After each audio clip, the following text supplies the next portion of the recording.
எல்லோரும் எப்படி இருக்கீங்க? இன்றைக்கி நம்ம வந்து பன்னீர் பட்டர் மசாலா செய்ய போகிறோம். பன்னீர் பட்டர் மசாலாவுக்கு தேவையான பொருட்கள் நான் கொஞ்சம் நேரத்தில் சொல்ல போகிறேன். அதுக்கு முன்னாடி ஃபர்ஸ்ட்டு நமக்கு தேவையானது பன்னீரை இந்த மாதிரி க்யூப்ஸாக கட் பண்ணிக்கோங்க. இது பாருங்கள், இந்த சைஸில் நீங்கள் கட் பண்ணால் தான் அது நல்லாயிருக்கும். பன்னீரை க்யூப்ஸாக கட் பண்ண பிறகு இந்த மாதிரி தண்ணியில் கொஞ்சம் நேரம் ஊற வச்சுருங்க. ஒரு 3-4 நிமிஷம் ஊற வச்சா போதும்.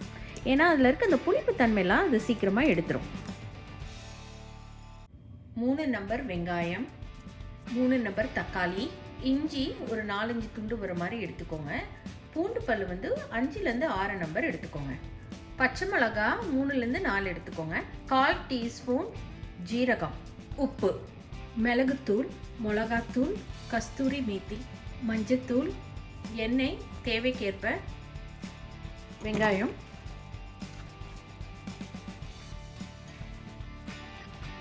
தக்காளி, 2 பச்சை மிளகாய், இஞ்சி, பூண்டு,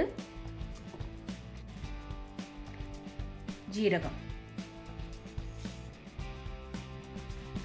இது எல்லாத்தையும் தேவையான தண்ணி ஊற்றி வேக வைக்க போகிறோம்.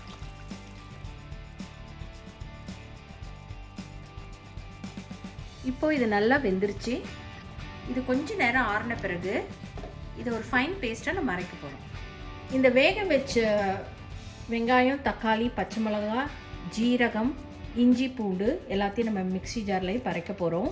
இதுக்கு தண்ணி எதுவும் ஊற்ற வேணாம். ஏற்கனவே நம்ம அந்த தண்ணி போட்டு வேக வச்சுருக்கோம், அதுவே போதும்.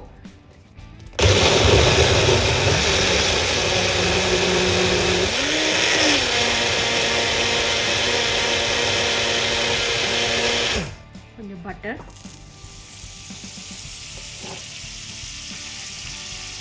கொஞ்சம் எண்ணெய்,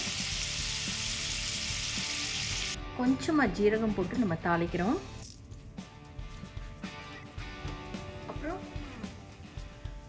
பொடியாக நறுக்கின வெங்காயத்தையும் போடுறோம்.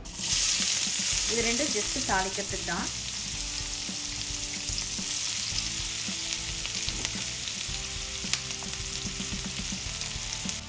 இப்போ நம்ம அரைச்சி வச்சுருந்த அந்த பேஸ்ட்டை ஆட் பண்ணிடலாம்.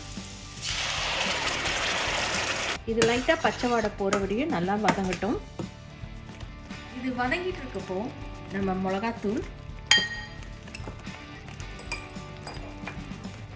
மஞ்சத்தூள், தனியாத்தூள், உப்பு,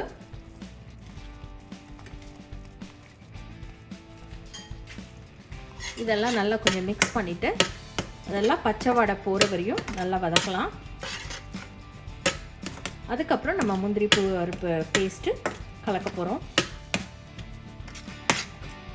இது கொஞ்சம் நல்லா பச்சை வாடை போட்டோம்.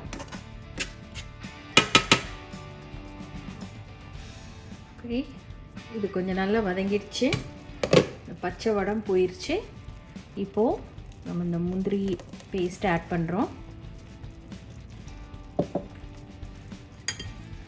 இது கொஞ்ச நேரம் பச்சை வடை போகிற அளவுக்கு கொஞ்சம் நேரம் வதக்கணும்.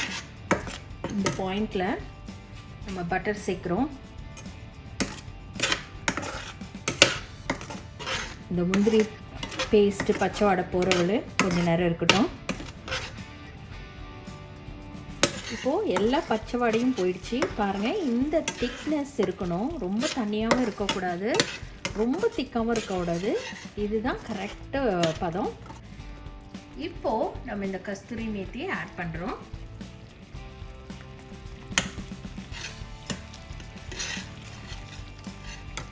இப்போ நம்ம பன்னீரை சேர்த்துக்கிறோம். கூடவே ஒரு சின்ன பட்டர் துண்டு இது நல்லா கலக்கி விடுங்க.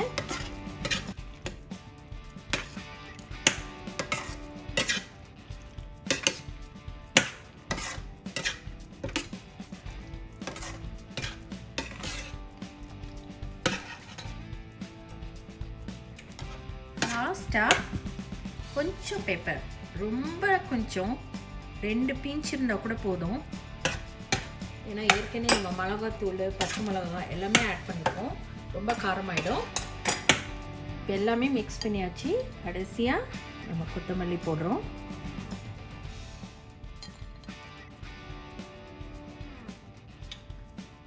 கொத்தமல்லி போட்டுட்டு லைட்டாக மிக்ஸ் பண்ணுங்கள்.